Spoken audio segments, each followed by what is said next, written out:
Waalaikumsalam warahmatullahi warahmatullahi wabarakatuh. wabarakatuh. Oke, Bapak ulangi ya. Tadi belum saya record. Oke, saya ulangi lagi. Assalamualaikum warahmatullahi wabarakatuh. Waalaikumsalam warahmatullahi wabarakatuh. Waalaikumsalam wabarakatuh. Selamat pagi semuanya. Pagi, Sir. Oke, bagaimana kabarnya pada pagi hari ini? Alhamdulillah sehat, Sir. Oke, baik semua ya. Oke, jadi hari ini kita akan belajar untuk materi lanjutan tentang sistem koordinasi pada manusia. Nah, izinkan saya untuk membagikan media pembelajaran pada pertemuan kali ini, yaitu pertemuan ke-10.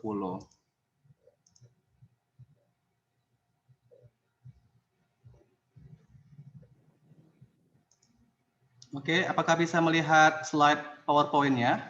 Bisa, Sir. Oke, bagus. Nah, jadi pada pertemuan ini kita akan belajar tentang jenis-jenis sistem saraf dan kelainan sistem saraf pada manusia ya. Oke, sebelumnya di sini ada dua materi. Yang pertama, kamu akan mengetahui ada dua jenis sistem saraf, yaitu sistem saraf pusat dan sistem saraf tepi atau perifer, serta kelainan atau penyakit yang terjadi pada sistem saraf manusia. Nah, di mana untuk tujuannya adalah siswa mampu mendeskripsikan sistem saraf pusat dan sistem saraf tepi, dan siswa mampu menyajikan hasil analisis pengaruh pola hidup terhadap kelainan pada struktur dan fungsi organ sistem saraf pada manusia. Nah, so you can take a look at this following concept map ya. Kamu bisa melihat peta konsep yang ada di sini. Fokusnya adalah pada ini ya, jenis sistem saraf dan gangguan sistem saraf. Oke. Nah, jadi kali ini kita akan membahas materi mengenai sistem saraf pada manusia. Nah, pernahkah kalian bermimpi? Bermimpi kadang menyenangkan, kadang pula menyedihkan. Nah, kita kadang pernah mengalami mimpi yang indah atau juga pernah mengalami mimpi yang buruk. Nah, otak yang bermimpi memutar kembali dengan cepat kejadian-kejadian yang belum lama terjadi. Otak menyimpan kejadian-kejadian yang sangat bermakna di dalam bank ingatan dan membuang yang lain, walaupun yang bermakna itu tidak jelas bagi sang pemimpi. Mimpi-mimpi sering terjadi pada tingkat yang dalam dan primitif dan disebut dengan inti ketidaksadaran atau unconsciousness core. Oke, begitulah otak. Dalamnya terdapat berbagai rahasia kesadaran, pemikiran-pemikiran, pertimbangan, kecerdasan, intelijensi, ingatan atau memori, bahasa, dan aspek-aspek lain keunikan dari manusia atau kemanusiaan yang unik. Nah, bagaimana sistem saraf dapat mengatur semuanya? Bagaimana sistem saraf dapat mengontrol semua kegiatan manusia? Nah, sistem saraf menjadi jaringan komunikasi bagi manusia. Saraf membawa pesan dari dan ke seluruh bagian tubuh, memberitahu bahkan melakukan koordinasi atau kerjasama. Nah, untuk memahami hal tersebut, maka kita akan belajar tentang jenis-jenis sistem saraf. Ada dua, yaitu sistem saraf pusat dan sistem saraf tepi atau sistem saraf perifer. Nah, sistem saraf bekerja berdasarkan impuls elektrokimia untuk melayani tubuh dengan berbagai macam cara. Nah, sistem saraf berfungsi sebagai peninjau bagi tubuh dan pengumpul informasi tentang dunia di luar maupun yang ada dalam tubuh kita. Nah, selain itu juga berfungsi sebagai pusat komunikasi secara umum, kemudian pusat pemetaan strategi, dan sebagai pembuat keputusan dalam segala sesuatu yang dilakukan oleh tubuh kita. Jadi itu adalah fungsi dari sistem saraf ya. Nah, kita akan lebih membahas tentang sistem saraf pusat ya. Nah, sistem saraf pusat ya bisa kamu lihat pada gambar di sebelah kiri. Nah, itu mengendalikan atau mengontrol seluruh pengaturan dan pengolahan rangsangan, mulai dari mengatur pikiran, gerakan, emosi, pernapasan, denyut jantung, pelepasan berbagai hormon, suhu tubuh atau temperatur, hingga koordinasi seluruh sel saraf untuk melakukan fungsi pengaturan atau homeostasis yang ada di dalam tubuh. Oke, sistem saraf pusat merupakan bagian sistem saraf yang mengkoordinasikan atau mengatur semua fungsi saraf. Sistem saraf pusat berfungsi menerima semua rangsang atau impuls saraf dari luar tubuh dan dari dalam tubuh, ya. Nah, sistem saraf pusat juga bertindak sebagai pusat dari integrasi dan komunikasi. Ya. Nah, kemudian sistem saraf pusat itu meliputi otak atau ensefalon dan sumsum tulang belakang atau medula spinalis. Keduanya merupakan organ yang sangat lunak dengan fungsi yang sangat penting, maka perlu adanya perlindungan. Oke. Nah, kemudian selain tengkorak dan ruas-ruas tulang belakang, otak juga dilindungi oleh 3 lapisan otak atau 3 lapisan selaput otak yang disebut juga dengan meninges. Nah, nanti kita akan membahas tentang apa saja 3 lapisan otak atau 3 lapisan yang menyeliputi otak ya.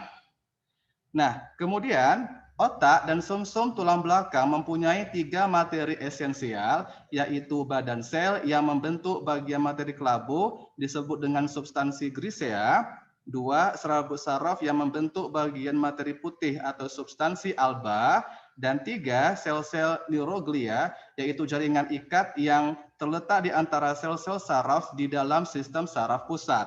Ya, nah jadi walaupun otak dan sumsum tulang itu mempunyai materi yang sama, tetapi susunannya berbeda. Jadi walaupun dia memiliki materinya sama atau substansinya sama, namun dia susunan atau komposisinya berbeda ya. Nah, pada otak, materi kelabu terletak di bagian luar atau kulitnya atau bagian korteks dan bagian putih terletak di bagian tengah ya. Nah, sedangkan pada sumsum tulang belakang atau spinalis itu bagian tengah berupa materi kelabu berbentuk kupu-kupu, sedangkan bagian korteks atau bagian luar kulitnya itu berupa materi berwarna putih ya. Nah, itu tentang bagian dari sistem saraf pusat yaitu otak dan sumsum tulang belakang. Nah, sekarang kita akan membahas satu persatu tentang bagian-bagian dari otak atau ensefalon ya. Nah, otak bisa membuat manusia mengalami emosi, berpikir, mengontrol gerakan, mengetahui, mengatur kondisi tubuh dan lingkungannya. Semua itu dapat dilakukan karena otak memiliki 100 miliar neuron atau sel-sel saraf yang saling terhubung membentuk anyaman yang kompleks. Nah, kamu bisa membayangkan bagaimana bentuk otak kita ya. Nah, semua aktivitas otak didukung oleh asupan sekitar 25% oksigen dan 1,5% darah dari jantung. Nah, menurut penelitian, according to the research studies, massa rata-rata dari otak manusia itu sekitar 2% dari berat tubuh secara keseluruhan.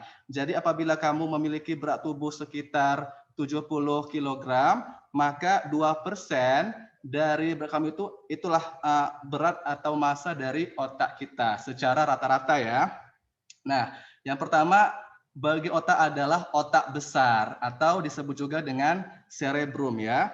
Nah, otak besar terletak di bagian depan dan atas rongga tengkorak, tersusun dari korteks cerebral itu bagian luar dan nukleus basal itu bagian dalam. Nah, otak besar mempunyai fungsi dalam pengaturan semua aktivitas mental, yaitu yang berkaitan dengan kepandaian atau intelijensi, ingatan atau memori, kesadaran, dan pertimbangan. Otak besar merupakan sumber dari semua kegiatan atau gerakan sadar atau sesuai dengan kehendak. Nah, walaupun ada juga beberapa gerakan refleks dari otak. Nah, pada bagian korteks otak besar yang berwarna kelabu, terdapat bagian penerima mengatur, ya penerima rangsang atau area sensor yang terletak di sebelah belakang area motor yang berfungsi untuk mengatur gerakan sadar atau merespon rangsangan atau impuls saraf. Ya, selain itu terdapat juga area atau daerah asosiasi yang menghubungkan area motor dan sensorik. Jadi ada penghubung antara bagian motorik sama sensorik ya. Nah, area ini berperan dalam proses belajar, menyimpan ingatan atau memori, membuat kesimpulan dan belajar berbagai bahasa. Itu semuanya terletak di otak besar ya. Nah, di sekitar kedua area tersebut terdapat bagian yang mengatur kegiatan psikologi yang lebih tinggi, Misalnya bagian depan itu merupakan pusat proses berpikir, yaitu mengingat, menganalisis, berbicara, memiliki kreativitas, dan emosi. Nah, pusat penglihatan terdapat di bagian belakang. Nah, jadi perlu kamu ingat bahwa untuk masalah kepintaran, ingatan, kesadaran itu semuanya diatur oleh otak besar atau cerebrum. Oke. Nah, yang kedua adalah diencephalon ya. Nah, diencephalon itu terletak di antara cerebrum dan otak tengah. Ya, jadi letak ini diencephalon itu terletak di antara otak besar dan otak bagian tengah ya. Nah, tersusun dari talamus itu meneruskan impuls ke korteks, hipotalamus mengendalikan sistem saraf tak sadar atau pusat pengatur emosi, dan epitalamus atau dorongan emosi. Nah, berarti di sini talamus, hipotalamus ini adalah bagian dari diencephalon. Oke? Terletak di antara otak besar dan otak tengah ya. Nah, yang ketiga adalah sistem limbik atau rhinecephalon. Sistem limbik merupakan cincin struktur otak depan yang mengelilingi otak dan saling terhubung, yang berfungsi dalam pengaturan emosi tertawa, marah, menangis, tersipu malu, dan takut. Jadi yang berhubungan sama emosi itu diatur oleh sistem limbik atau rhinecephalon. Oke. Nah, yang keempat adalah otak tengah atau mesencephalon. Otak tengah merupakan bagian otak pendek yang menghubungkan otak besar dengan otak kecil dan otak kecil dengan jembatan Farol atau jembatan Faroli. Nah, otak tengah terletak di depan otak kecil dan jembatan Farol. Oke, di depan otak tengah terdapat talamus dan kelenjar hipofisis yang mengatur kerja kelenjar-kelenjar endokrin. Nanti kita akan belajar tentang kelenjar endokrin dan eksokrin ya, itu nanti untuk pertemuan selanjutnya. Nah, bagian atas atau bagian dorsal otak tengah merupakan lobus optikus yang mengatur refleks mata, seperti penyempitan pupil mata atau dilatasi, dan juga merupakan pusat dari pendengaran. Jadi kalau kalian misalnya melihat gelap, atau kamu melihat terang, atau kamu merasa silau, atau kamu mengalami masalah pendengaran, itu berhubungan dengan otak bagian tengah atau mesencephalon ya. Nah, yang kelima adalah jembatan Farol atau pons Faroli. Nah, apa itu jembatan Farol? Jembatan Farol merupakan bagian otak yang menghubungkan otak kecil bagian kiri dan bagian kanan, ya. Nah, jembatan ini juga menghubungkan otak besar dengan sumsum tulang belakang. Nah, yang namanya jembatan itu berfungsi untuk menghubungkan antara satu bagian dengan bagian yang lain. Ya, jadi yang menghubungkan otak sebelah kiri sama sebelah kanan itu adalah jembatan Farol. Kemudian yang menghubungkan antara otak besar dengan sumsum tulang belakang itu adalah jembatan Farol. Ya. Nah, jembatan Farol juga berisi saraf yang menghubungkan otak kecil bagian kiri dan otak kecil bagian kanan, juga menghubungkan otak besar dan sumsum tulang belakang. Oke. Nah, ini dia jembatan Farol ya, ada di sebelah sini ya, bisa kamu lihat. Nah, selanjutnya adalah otak kecil atau cerebellum. Oke, otak kecil atau cerebellum merupakan bagian otak yang melekat di bagian punggung atas batang otak. Ya, otak kecil berfungsi dalam mengatur keseimbangan, kendali gerakan mata, dan mengendalikan gerakan sadar.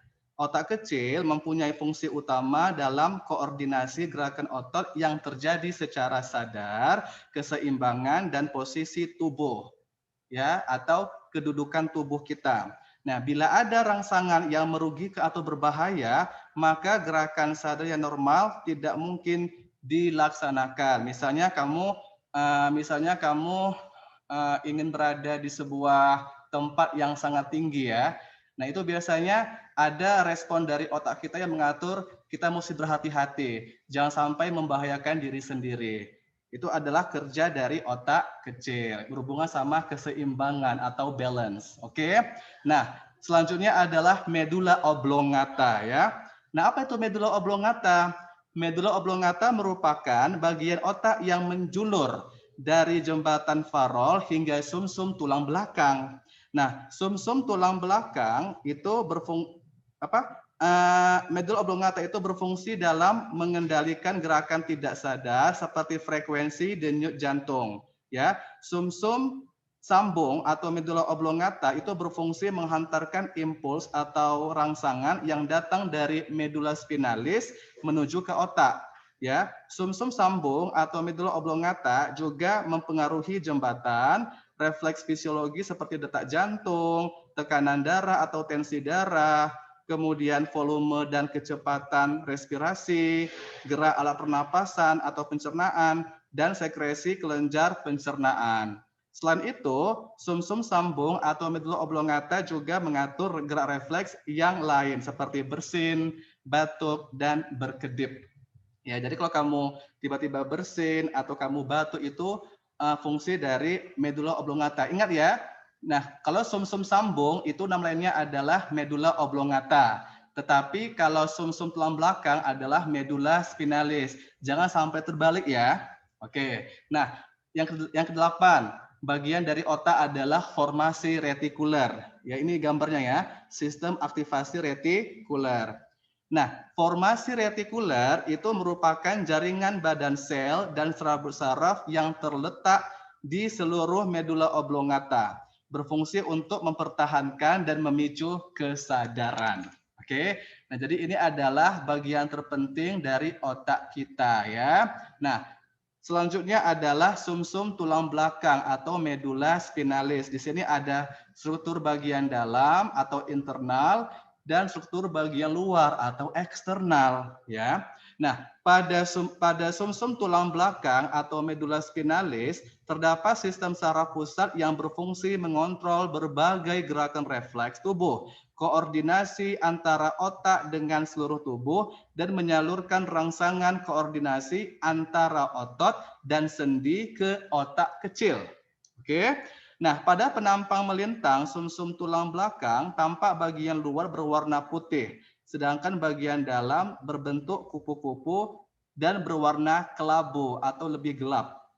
Oke, nah pada penampang melintang sumsum tulang belakang ada bagian seperti sayap yang terbagi atas. Sayap atas itu disebut dengan tanduk dorsal dan sayap bawah disebut dengan tanduk ventral. Impuls sensori dari reseptor dihantar masuk ke sumsum tulang belakang melalui tanduk dorsal dan impuls motor keluar dari sumsum tulang belakang melalui tanduk ventral menuju efektor atau menuju otot sebagai alat gerak aktif. Oke, nah pada tanduk dorsal terdapat badan sel saraf penghubung atau asosiasi konektor yang akan menerima impuls atau rangsangan dari sel saraf sensori dan akan menghantarkannya ke saraf motorik. Oke, nah itu adalah fungsi dari sumsum tulang belakang atau medula spinalis ya. Nah, oke. Ada pertanyaan tentang sistem saraf pusat? Ada dua ya. Sistem saraf pusat terbagi dua, yaitu otak dan sumsum tulang belakang. Oke, nah lanjut kita membahas tentang sistem saraf tepi atau sistem saraf perifer. Oke. Nah, sistem saraf tepi merupakan jaringan saraf yang berada di luar otak dan sumsum tulang belakang. Jadi kalau dia berada di luar otak dan berada di luar sumsum tulang belakang, itu adalah sistem saraf tepi. Di bagian luar ya, di bagian pinggir. Nah, sistem saraf tepi atau sistem saraf perifer adalah bagian dari sistem saraf yang di dalam sarafnya terdiri dari sel-sel yang membawa informasi ke sel saraf sensorik dan dari sel saraf motorik dari sistem saraf pusat yang terletak di luar otak dan sumsum tulang belakang atau medula spinalis. Nah, sistem saraf yang tepi bercabang dari otak disebut dengan saraf kranial, sedangkan yang bercabang dari sumsum tulang belakang disebut dengan saraf spinal. Jadi ada dua sistem saraf tepi, yaitu saraf kranial dan saraf spinal. Nah, saraf kranial itu terdiri dari 12 pasang saraf yang berasal dari jaringan otak. Ya, sedangkan saraf spinal itu terdiri dari 31 pasang saraf yang berasal dari sumsum tulang belakang. Ya, Bapak ulangi. untuk saraf kranial itu terdiri dari 12 pasang. Kalau 12 pasang berapa buah semuanya? 24. 24, bagus. Jadi ada 24 buah atau ada 12 pasang saraf yang berasal dari otak. Ya, kranial itu bagian kranium, bagian otak ya, di bagian tempurung kepala. Tetapi kalau spinal itu di bagian sumsum tulang belakang ya. Nah, kranial ada 12 pasang, spinal ada 31 pasang. Oke. Nah, sebetulnya cukup banyak di sini penjelasan tentang jenis-jenis saraf kranial dengan saraf spinal ya. Nanti kamu bisa lihat sendiri di psikologi ya, apa saja jenis-jenis dari saraf kranial dan saraf spinal ya. Oke. Oke, misalnya di sini ya, untuk saraf kranial ada olfaktorius, ada optik, okulomotor, troklearis, trigeminus dan sebagainya. Ini kamu bisa lihat sendiri di psikologi ya. Oke. Nah, kemudian di sini ada saraf spinal. Apa fungsinya? Nah, secara umum fungsi saraf spinal itu adalah yang bertanggung jawab atas persarafan anggota tubuh, anggota badan, dan kepala. Kemudian berfungsi dalam menghubungkan sistem saraf tepi ke otak. Ya, nah terdapat perbedaan antara jalur ascendens dan jalur descendens. Ada jalur menaik, ada jalur menurun. Ya, nah jalur ascendens itu mengirimkan sinyal dari organ tubuh ke bagian otak, sedangkan jalur descendens itu mengirimkan impuls dari otak ke organ tubuh. Dia berkebalikan ya. Oke, yang ketiga adalah menjadi jalur gerak refleks sehingga saraf spinal disebut juga dengan saraf refleks atau bekerja secara tidak sadar. Oke. Nah, untuk 31 pasang spinal itu bisa kamu lihat di psikologi ya. Di sini cukup banyak sekali. Nggak mungkin saya jelaskan di Zoom ini ya. Oke. Oke. Nah, kemudian di sini ada sistem saraf somatik dan sistem saraf otonom. Itu apa lagi ya? Nah, sistem saraf tepi berfungsi untuk memberikan informasi kepada sistem saraf pusat jika terdapat rangsangan sehingga akan menyebabkan otot serta kelenjar melakukan respons atau tanggapan. Nah, sistem saraf pusat dan sistem saraf tepi itu memiliki kerjasama yang sinergis atau saling bekerja sama ya, sehingga tidak dapat bekerja sendiri-sendiri. Jadi antara sistem saraf pusat dengan saraf tepi itu saling bekerja sama secara sinergis, bukan secara antagonis ya, atau secara bersamaan. Oke, di sini ada sistem saraf somatik. Apa itu? Nah, sistem saraf somatik disebut juga dengan sistem saraf sadar. Kenapa dia disebut dengan sistem saraf sadar? Karena bekerja atas dasar kesadaran dan kemauan kita sendiri. Contohnya, kamu lagi makan, mandi, belajar, memang kamu ingin. Ya, kalau kamu lagi lapar ya kamu makan. Atau kamu ngerasa lagi tidak enak atau pengen wangi, kamu bisa mandi. Itu kamu melakukannya secara sadar atau berdasarkan kemauan kamu sendiri, based on your own willingness. Oke. Nah, yang kedua, saraf ini meneruskan impuls dari reseptor ke sistem saraf pusat, yaitu otak, dan meneruskannya ke semua otot dari kerangka tubuh kita. Oke. Nah, yang ketiga adalah sistem saraf sadar terdiri atas 12 pasang saraf kranial dan 31 pasang saraf spinal. Jadi guys, yang saraf kranial saraf spinal ini merupakan bagian dari sistem saraf somatik ya. Oke. Saraf kranial dan spinal ini merupakan bagian dari sistem saraf somatik atau sistem saraf sadar. Nah, yang kedua adalah sistem saraf otonom atau sistem saraf tidak sadar. Nah, kenapa dia disebut sebagai sistem saraf tidak sadar? Karena dia bekerja tanpa disadari, secara otonom dan tidak bekerja di bawah kehendak saraf pusat. Contohnya gerakan tidak sadar yaitu denyut jantung, perubahan pupil mata, pengeluaran keringat, dan lain sebagainya.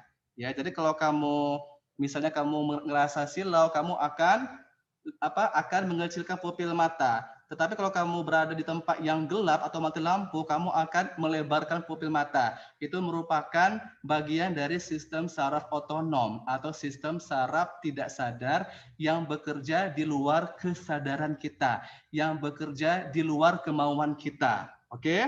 Nah, yang kedua, sistem ini meneruskan impuls dari reseptor menuju saraf sensoris, lalu dilanjutkan ke sistem saraf pusat, yaitu sumsum tulang belakang. Impuls kemudian diteruskan ke saraf motoris dan otot atau kelenjar target. Oke. Nah, seperti itu. Itu adalah perbedaan antara sistem saraf somatik dan sistem saraf otonom ya. Nah, seperti itu. Ini adalah bagian-bagian dari itu tadi ya. Ini bagian dari otak. Ini bagian dari sumsum tulang belakang ya dan sebagainya ya. Ini adalah bagian dari sistem saraf tepi perifer yaitu kranial, spinal, somatik dan saraf otonom. Oke. Nah, selanjutnya tadi Bapak ada menjelaskan tentang sistem saraf otonom ya. Nah, itu ada dua lagi. Yang pertama adalah sistem saraf parasimpatetik atau parasimpatik dan sistem saraf simpatetik atau simpatik. Nah, jadi kalau kamu misalnya membaca sumber bacaan di internet atau di buku, itu terkadang ada kata parasimpatetik atau parasimpatik. Itu maksudnya sama ya. Ada juga buku yang menulis simpatetik atau simpatik. Itu maksudnya sama aja. Oke, nah apa itu sistem saraf parasimpatetik? Ya, nah sistem saraf simpatetik dan parasimpatetik itu akan bekerja pada organ target yang sama dengan sifat yang saling bertolak belakang atau dia bersifat antagonis. Ya, nah berikut Bapak akan menjelaskan fungsi dan cara kerja dari sistem saraf simpatik atau simpatetik dan parasimpatetik ya. Nah di sini ya jelas ya. Kalau untuk sistem saraf parasimpatetik itu membesarkan pupil atau bersifat kontriksi. Sedangkan simpatetik dia mengecilkan pupil. Yang satu membesarkan pupil, yang satu mengecilkan pupil. Dia bekerja secara bertolak belakang atau berlawanan ya. Nah, yang kedua, menstimulasi cairan ludah untuk parasimpatetik. Sementara untuk simpatetik dia mencegah pengeluaran cairan ludah. Nah, untuk parasimpatetik menurunkan frekuensi detak jantung, simpatik meningkatkan frekuensi detak jantung. Yang satu membuat bronki berkontraksi, yang satu membuat bronki berelaksasi. Yang satu menstimulasi sekresi dan gerakan peristaltik, yaitu pada sistem pencernaan, yang satu mencegah sekresi dan gerakan peristaltik. Nah, kemudian untuk yang parasimpatetik menstimulasi pengeluaran cairan empedu, yang satu mensekresi adrenalin dan non-adrenalin, serta mengubah glikogen menjadi glukosa. Nah, untuk fungsi parasimpatetik itu adalah membuat kantung empedu berkontraksi, yang kalau untuk simpatetik itu mencegah kandung empedu berkontraksi. Nah, berarti kamu di sini bisa membedakan mana fungsi dari sistem saraf parasimpatik dan mana fungsi dari sistem saraf simpatik. Jangan sampai terbalik ya. Oke. Nah, kemudian tadi Bapak sudah menyampaikan di awal ada bagian dari 3 lapisan selaput otak atau meninges. Ini masih bagian dari sistem saraf pusat ya. Nah, di sini ada dura mater, arachnoid, dan pia mater. Nah, mungkin kamu pernah membaca ketiga istilah pada lapisan selaput otak ini ya, pada meninges. Ya, nama penyakitnya adalah meningitis.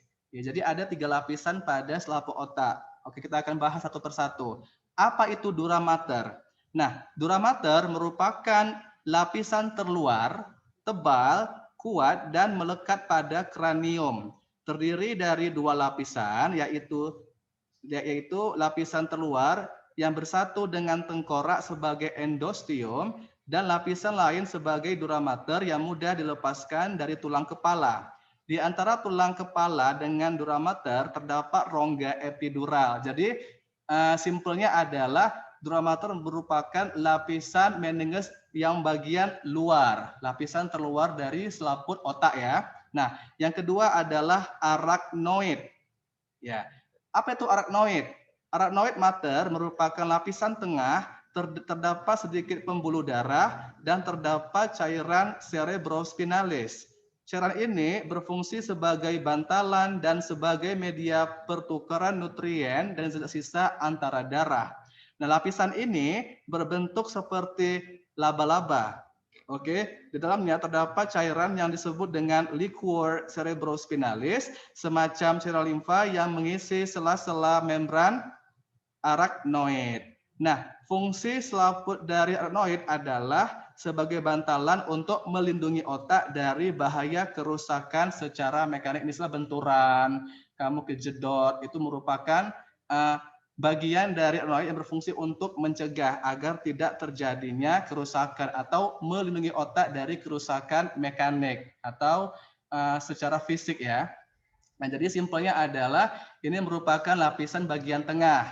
Oke, yang terakhir pia mater, berarti dia lapisan bagian dalam. Jadi ada lapisan bagian luar, dura mater, bagian tengah arachnoid, dan bagian dalam atau pia mater. Nah, pia mater merupakan lapisan terdalam yang mempunyai bentuk disesuaikan dengan lipatan-lipatan permukaan otak. Lapisan ini terletak paling dalam, halus, tipis, dan terdapat banyak pembuluh darah. Nah, tadi untuk yang arachnoid dia sedikit pembuluh darah. Namun kalau dia bagian dalam, otomatis dia memiliki pembuluh darah yang banyak ya. Nah, seperti itu. Nah, kemudian satu lagi ya, otak dan sumsum tulang belakang itu mempunyai 3 material atau 3 substansi yang sangat penting, yaitu badan sel yang membentuk bagian materi kelabu disebut dengan substansi grisea, 2 serabut saraf yang membentuk bagian materi putih atau substansi alba, dan 3 sel-sel neuroglia yaitu jaringan ikat yang terletak di antara sel-sel saraf di dalam sistem saraf pusat. Ya, jadi ada 3 substansi dari otak dan sumsum tulang belakang ya. Nah, seperti itu. Nah, sebelum kita masuk ke penyakit pada sistem saraf, apakah ada pertanyaan tentang sistem saraf pusat dan saraf tepi? Is it clear? Do you understand what I'm saying previously? Jelas ya? Jelas, Sir. Oke, bagus, Daeng ya. Nah, sekarang kita akan membahas tentang apa saja sih kelainan atau penyakit yang berhubungan dengan sistem saraf ya. Nah, yang pertama adalah epilepsi. Epilepsi atau disebut juga dengan apa? Tahu epilepsi itu apa istilahnya yang lain? Penyakit ayan ya. Nah, ini gambarnya ya, epilepsi dia seperti kejang-kejang di sini ya. Oke. Epilepsi atau ayan adalah penyakit saraf bersifat menahun yang menyebabkan serangan mendadak berkali-kali secara tiba-tiba. Nah, penyakit ini dapat terjadi karena kerusakan otak akibat cedera, tumor otak, stroke, dan pengaruh alkohol.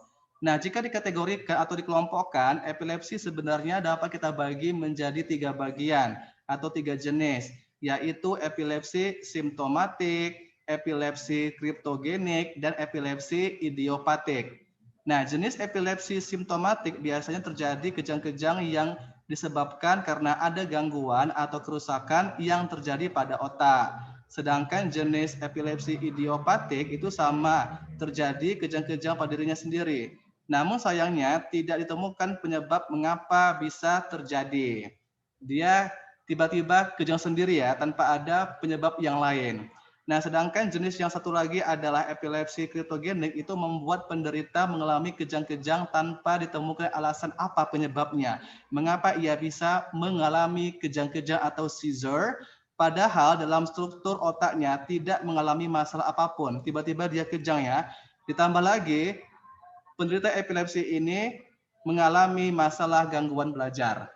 Jadi bahaya apabila kamu tiba-tiba belajar, kemudian mengalami serangan kejang-kejang, itu kan istilahnya mengganggu seseorang dalam melakukan proses pembelajaran ya. Ini bersifat menahun. Nah, yang kedua adalah apa itu? Perbedaan itu apa, Sir? Apa itu? Kan sama-sama kan perbedaan idiopatik sama kripto. Oke, baik, nanti ya kita bahas ya. Maksudnya setelah saya menjelaskan tentang semuanya, nanti baru ada sesi pertanyaan dari kalian. Apa perbedaan antara 3 jenis epilepsi tadi kan? Oke, nanti Bapak jelaskannya Daeng ya. Nah, yang kedua adalah geger otak atau concussion. Nah, geger otak merupakan penyakit yang timbul akibat adanya pergeseran jaringan otak dalam tengkorak sehingga menyebabkan gangguan mental atau hilang kesadaran. Ini biasanya karena terbentur atau karena kecelakaan itu menyebabkan gangguan pada kesadaran ya. Nah, yang ketiga adalah meningitis atau radang selaput otak atau radang pada meninges. Nah, mungkin kamu pernah mendengar berita bahwa si Olga meninggal karena penyakit meningitis ya, atau radang selaput otak. Nah, meningitis merupakan penyakit peradangan selaput otak yang disebabkan oleh adanya bakteri atau virus, tetapi juga bisa dapat terjadi akibat penyakit non-infeksi seperti alergi obat atau sarkoidosis. Jadi sebetulnya ada beberapa penyebab, bisa karena bakteri, bisa karena virus, atau bisa karena pengaruh obat-obatan atau seseorang yang mengalami sindrom Stevens-Johnson. Oke, nah penderita penyakit ini biasanya mengalami beberapa gejala seperti sakit kepala yang hebat, demam yang tinggi, dan leher yang kaku. Nah, apabila penyakit ini tidak ditangani secara serius dan cepat, maka meningitis dapat mengakibatkan kerusakan permanen pada otak dan memicu timbulnya komplikasi seperti kejang-kejang dan gagal ginjal. Yang paling parah adalah dapat menyebabkan kematian apabila sudah sangat parah dan memang sudah mencapai stadium lanjut ya, seperti itu meningitis. Nah, yang keempat adalah neuritis. Oke, gangguan saraf tepi disebabkan karena terjadi peradangan, tekanan, atau keracunan. Gejalanya, penderita mengalami rasa sakit yang luar biasa pada malam hari. Nah, neuritis merupakan kelainan pada sistem saraf yang disebabkan karena adanya tekanan, pukulan, keracunan, patah tulang, atau kekurangan vitamin B. Penyakit ini menjadikan penderitanya sering mengalami kesemutan ya atau pins and needles. Oke. Nah, selanjutnya adalah encephalitis ya. Apa itu? Encephalitis merupakan peradangan atau infeksi jaringan otak akibat virus. Nah, penderita yang terkena penyakit ini atau infeksi otak biasanya merasa demam dan sakit kepala yang berlebihan. Selain itu, perasaan mengantuk dan juga bingung kerap terjadi pada mereka. Penyebab dari penyakit ini adalah virus, ya. Encephalitis adalah infeksi pada otak. Nah, selanjutnya adalah kebas atau kesemutan. Jadi kalau kamu merasakan kebas atau kesemutan itu merupakan salah satu penyakit yang terjadi pada sistem saraf ya. Nah, kebas atau kesemutan itu merupakan gangguan saraf yang terjadi akibat gangguan metabolisme, kekurangan vitamin B1, B6, dan B12, dan tertutupnya aliran darah. Itu kesemutan ya. Nah, kemudian Alzheimer. Alzheimer merupakan sindrom kematian sel-sel otak yang menyebabkan otak tampak mengecil dan daya ingat biasanya menurun. Biasanya terjadi ketika usia di atas 65 tahun atau sudah mengalami lansia ya, atau sudah mengalami fase-fase tua. Oke, penderita penyakit ini akan ditandai dengan melemahnya daya ingat, apalagi yang baru saja terjadi. Karena penyakit ini menyerang memori yang baru saja ia simpan, maka tingkat keparahan dari penderita ini adalah ia akan mengalami gangguan otak dalam melakukan perencanaan, penalaran, persepsi, sampai dengan berbahasa. Mereka juga akan mengalami disorientasi dan perubahan perilaku, misalnya menjadi lebih agresif, kemudian suka menuntut sesuatu, dan sangat mudah curiga terhadap orang lain. Sampai pada tahapan yang kronis atau yang sangat parah, penderita Alzheimer akan mengalami halusinasi atau halu, ya, halu, yakni kesalahan dalam mempersepsi sesuatu. Selanjutnya, kemampuan berbicara dan berbahasa akan semakin melemah. Sampai akhirnya ia tak bisa lagi mengerjakan aktivitas tanpa bantuan orang lain. Itu adalah penyakit Alzheimer. Nah, biasanya pada usia 60 tahun ke atas itu sudah mengalami penurunan pada daya bicara, kemampuan mengingat, kemudian sering berhalusinasi, atau yang paling parah itu dia suka agresif, suka mukul misalnya, kemudian suka menuntut sesuatu, semuanya pengen diturutin. Nah, seperti itu ya. Jadi ini adalah penyakit Alzheimer. Nah, kalau kamu tahu ada seorang profesor ya psikologi yang pernah mengalami penyakit ini ya. Seperti itu. Nah, kemudian penyakit stroke. Nah, stroke disebabkan oleh kerusakan pada otak yang dipicu oleh terhalangnya aliran darah di pembuluh darah dalam otak. Nah, stroke merupakan salah satu penyakit tidak menular penyebab kematian terbesar di dunia, termasuk di Indonesia. Nah, penyakit ini terjadi karena terganggunya pasokan darah ke otak akibat penyumbatan atau pecahnya pembuluh darah. Nah, kondisi ini menyebabkan jaringan otak tidak mendapatkan oksigen dan nutrisi yang cukup untuk menjalankan fungsinya dengan baik. Nah, ketika sel-sel otak mulai rusak, penderita stroke dapat mengalami beberapa gejala seperti mati rasa pada wajah, kesulitan dalam berbicara, berjalan dan melihat, sakit kepala yang hebat, bahkan mengalami kelumpuhan atau paralisis. Oke. Nah, selanjutnya adalah penyakit koma, ya. Nah, koma merupakan kondisi tidak sadarkan diri karena tidak bisa dirangsang oleh stimulus. Dia tuh biasanya apa istilahnya? Pingsan sementara ya. Itu bisa sampai berbulan-bulan orang koma. Nah, kemudian tremor. Tremor merupakan kondisi tubuh dan alat gerak yang tidak bisa menahan goncangan tubuh. Dia suka gemetaran, yaitu biasanya tremor ya, atau suka tiba-tiba goyang atau agak-agak kurang stabil posisi tubuhnya, itu adalah tremor ya. Nah, kemudian adalah Parkinson. Nah, kalau kamu tahu Muhammad Ali itu adalah petinju kelas dunia, di masa tuanya dia mengalami penyakit Parkinson ya. Nah, Parkinson merupakan suatu penyakit yang menyerang sistem saraf. Hal ini menyebabkan terjadinya degenerasi sel-sel saraf secara di bagian otak tengah yang ditandai dengan gemetar, sulit berjalan, dan bergerak. Nah, Parkinson merupakan kelainan yang disebabkan karena kekurangan neurotransmitter dopamin pada dasar ganglion. Nah, penderita penyakit ini biasanya sering mengalami tangan gemetaran saat sedang beristirahat, kemudian susah bergerak, mata sulit untuk berkedip, dan otot terasa kaku, sehingga kaki menjadi kaku saat berjalan atau bergerak. Nah, padahal fungsi utama dari bagian ini adalah untuk mengatur pergerakan tubuh atau mobilitas tubuh. Nah, gejala yang timbul dari penderita ini adalah terjadinya tremor atau gemetaran. Nah, meskipun pada tahap awalnya penderita penyakit ini tidak menunjukkan gejala yang tampak atau susah untuk dilihat secara menggunakan mata kita ya, seperti itu.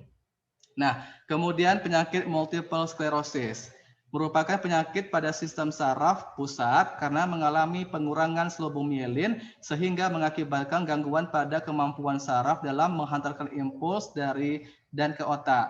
Nah, penyakit ini bisa mempengaruhi penglihatan, gerakan tangan atau kaki, dan keseimbangan tubuh penderitanya. Gejala awal yang bisa dirasakan adalah kelelahan, kesemutan, mati rasa, penglihatan kabur, dan otot kaku. Nah, penyebab penyakit multiple sclerosis belum diketahui secara pasti. Namun, penyakit ini diduga terjadi akibat penyakit autoimun. Ya, nah, dalam kasus ini, sistem kekebalan tubuh dapat menyerang zat lemak yang melapisi saraf di otak dan sumsum tulang belakang. Jadi berhubungan dengan autoimun ya. Nah, kemudian penyakit rabies atau biasa kita kenal dengan penyakit anjing gila. Nah, rabies merupakan penyakit infeksi akut pada susunan saraf pusat yang disebabkan oleh virus rabies yang ditularkan melalui gigitan hewan penular atau dia bersifat zoonosis. Jadi penyakit yang diturunkan dari hewan. Hewan bisa menurunkan penyakit itu ke tubuh manusia ya. Nah, bisa digigit oleh anjing liar, kemudian kucing liar, serta kera liar ya. Nah, kemudian penyakit Rey syndrome ya. Nah, penderita sindrom Rey ini adalah orang tua yang memiliki infeksi virus yang mana sebelumnya ketika masa muda yang mengambil aspirin.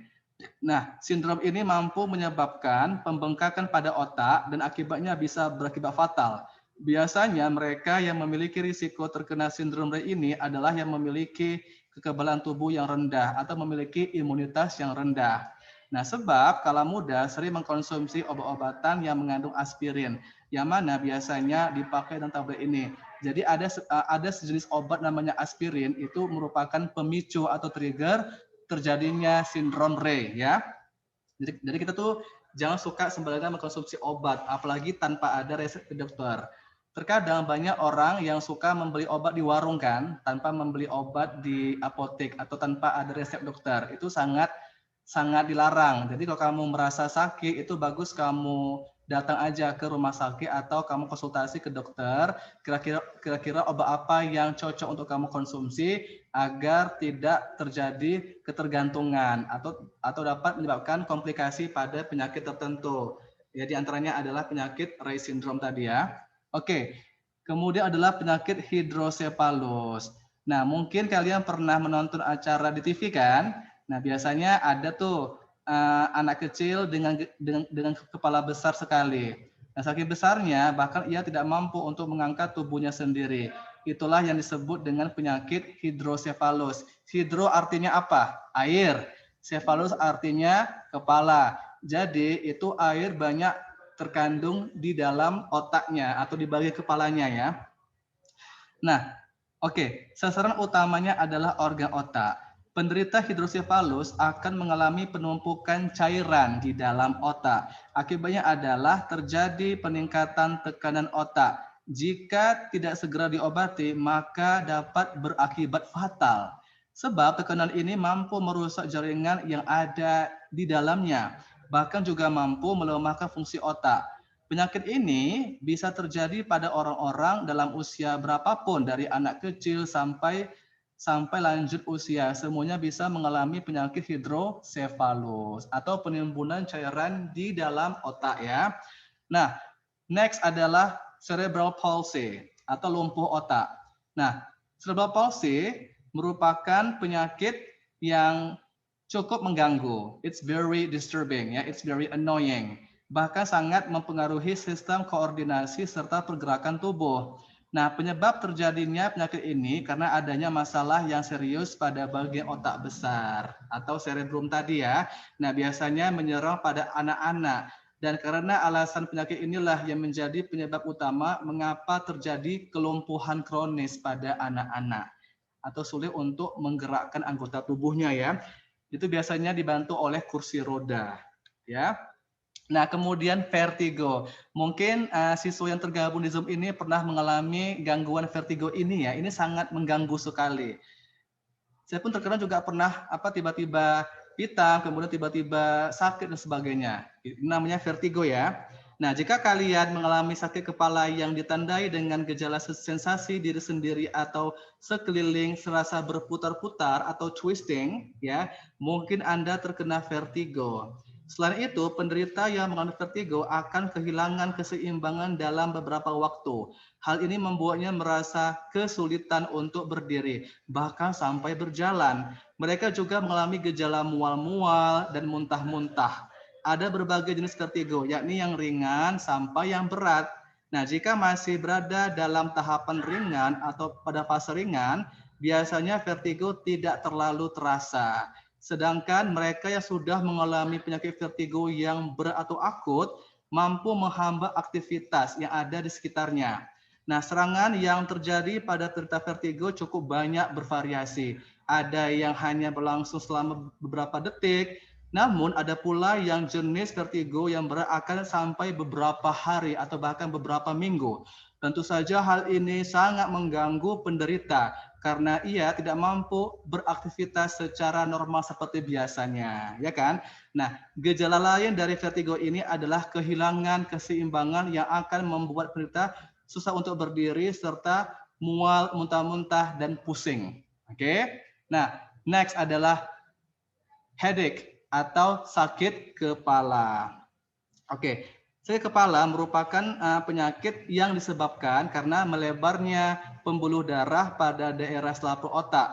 Pelebaran pembuluh darah ini umumnya merupakan penyakit tersendiri, tetapi merupakan bagian dari tubuhnya gejala penyakit yang lebih serius. Ya, mungkin semua orang pernah mengalami sakit kepala ya, jelas. Nah, kemudian ada penyakit amnesia.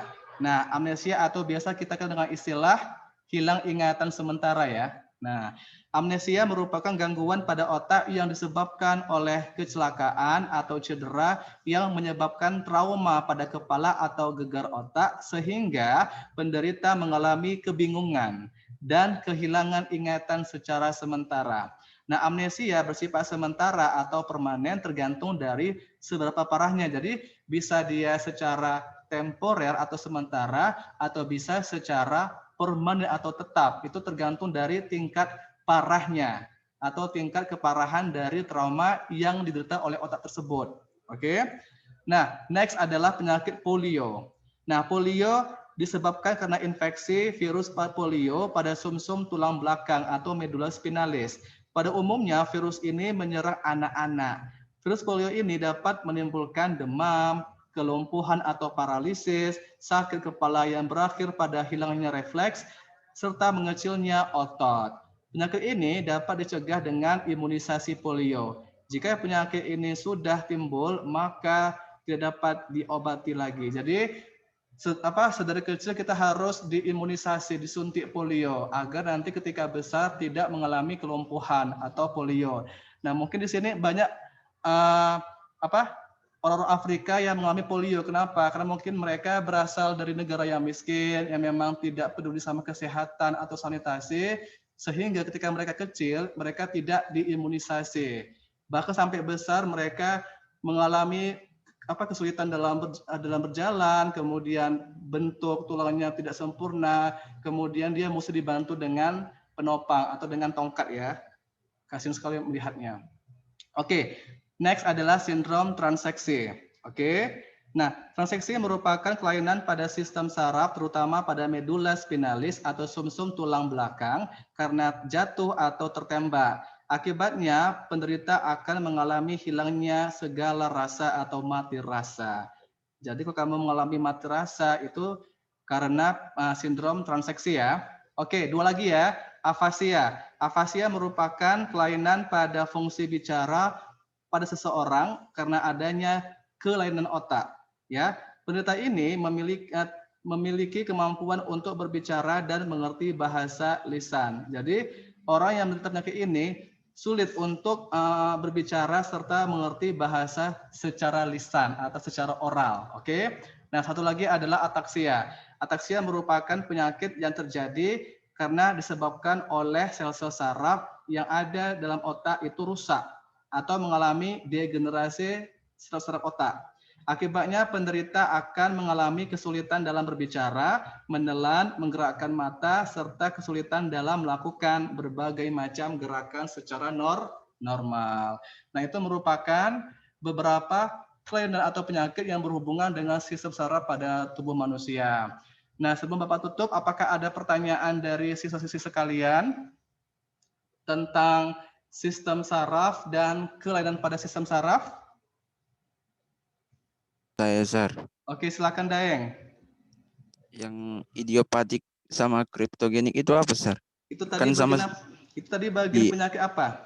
epilepsi, Sir. Bagus, epilepsi ya. Nah, tadi epilepsi ada 3 jenis ya, Daeng. Nah, jadi ada epilepsi simptomatik, epilepsi kriptogenik, dan epilepsi idiopatik. Nah, oke Bapak jelaskan satu ya. Kalau epilepsi simptomatik itu terjadi kejang-kejang yang disebabkan karena ada gangguan atau kerusakan yang terjadi pada otak. Berarti memang ada kerusakan pada otaknya. Itu namanya simptomatik ya.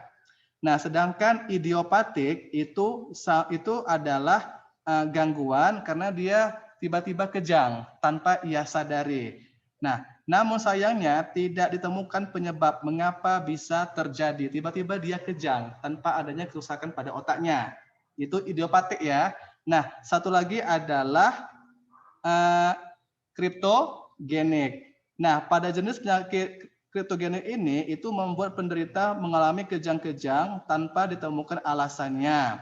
Nah, padahal struktur otaknya tidak mengalami masalah apapun. Itu biasanya pada masalah gangguan belajar seperti itu.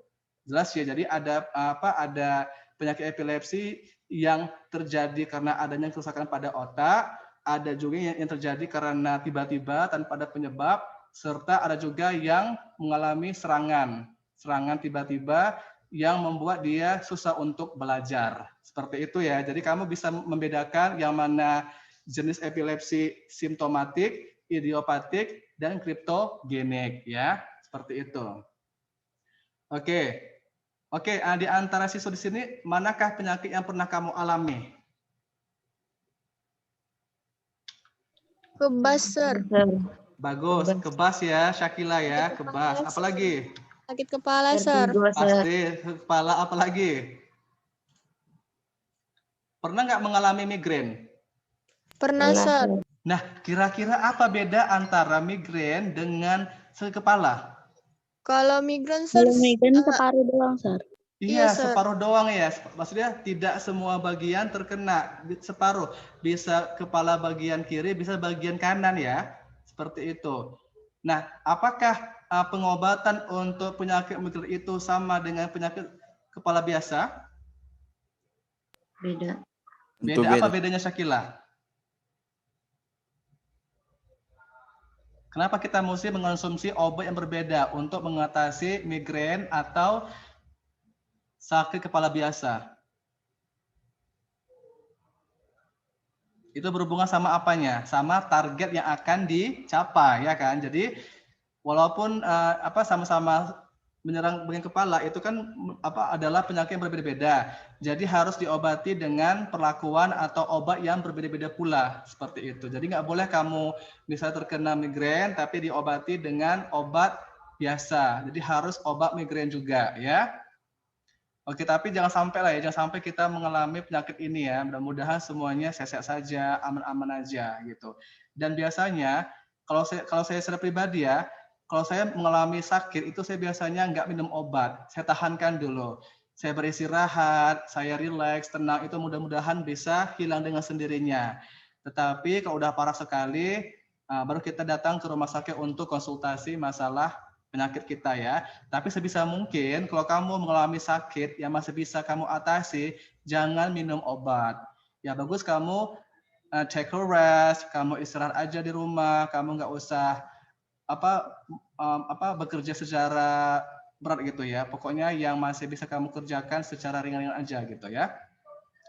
Oke, jika tidak ada pertanyaan dari siswa sekalian, Bapak akhir dengan ucapan wassalamualaikum warahmatullahi wabarakatuh. Waalaikumsalam warahmatullahi wabarakatuh. Oke, sampai jumpa pada pertemuan selanjutnya ya.